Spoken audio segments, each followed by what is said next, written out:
Hi again and welcome back. In this video, we're going to be looking at some more vocabulary words, this time continuing with words that have to do with knowledge and perception. Phroneo is one of the basic words meaning I think or I understand. Suniemi is similar. It can also mean I understand, although it can also mean I perceive. The real stem here, once we get out of the present tense, is sune. And if you notice that, then the other tense forms are going to be fairly regular. So the future is suneso. And the aorist is esuneka, because suniemi, like didomi and some of the others that we've seen, is one of these rare kappa first aorists. Agnoeo means I don't know or I'm unaware. The aorist here is agnoesa. Notice the lengthening of the epsilon contract vowel to an eta before the sigma tense marker. And of course, notice also the lengthening of the initial alpha to an eta when the augment goes on there. But notice that the perfect also looks almost identical, ignoeka. The only difference between the first aorist and the perfect is the aorist has the sigma tense marker and the perfect has the kappa tense marker. Sophos, sophe, sophon is an adjective meaning wise. And eudokeo means I approve of, or I am pleased with something. Just notice with the aorist of eudokeo that that initial diphthong, epsilon, upsilon, doesn't lengthen. Some of these do lengthen to an eta upsilon, but eudokeo is one of the verbs that doesn't. The aorist is just eudokesa. Prosecho means I pay attention, or I pay attention to something. The aorist and perfect stem of echo, if you remember, is esch, sometimes with an epsilon after it.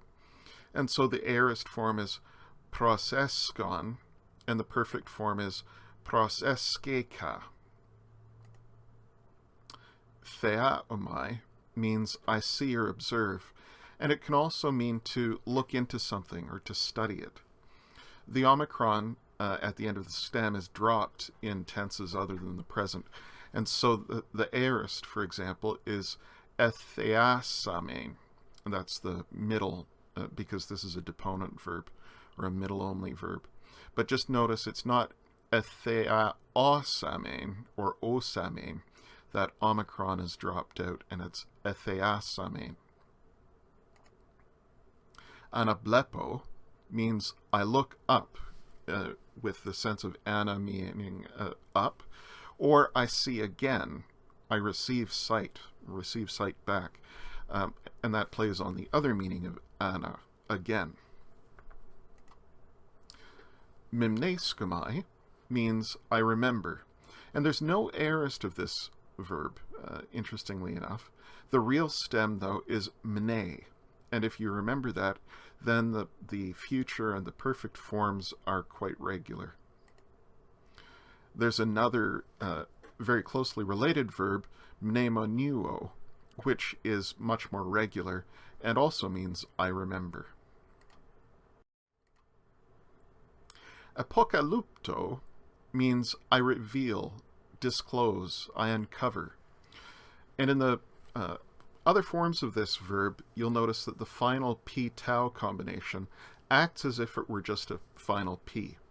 So the future is not apokalupso, but apokalupso. The aorist passive is apekalupthein. So in the future, the psi is formed from the p at the end of apokalup with the sigma tense marker, as if the tau just wasn't there at all. And similarly, the aorist passive finds the P at the end of the stem softening to a phi in front of the theta tense marker for the aorist passive. But once you remember that that tau is ignored, then these other forms are quite regular. Of course, the verb apocalypto and the related noun apocalypsis, which means revelation or uncovering, these words give the name to the Apocalypse of John, or the Book of Revelation. And one of the things that's common in apocalyptic books in early Judaism is the focus on Thomisterion, secrets. Thomisterion is a secret or a mystery, and this is the word we get our English word mystery from. But it's a mystery in the sense of something that's hidden. And apocalyptic literature often emphasized this idea that there are things hidden in the heavenly realms, known only to God, that God has prepared ahead of time. And the seer, the person who sees the visions, is given a glimpse of these heavenly secrets so that he can reveal them then to his fellow Jews.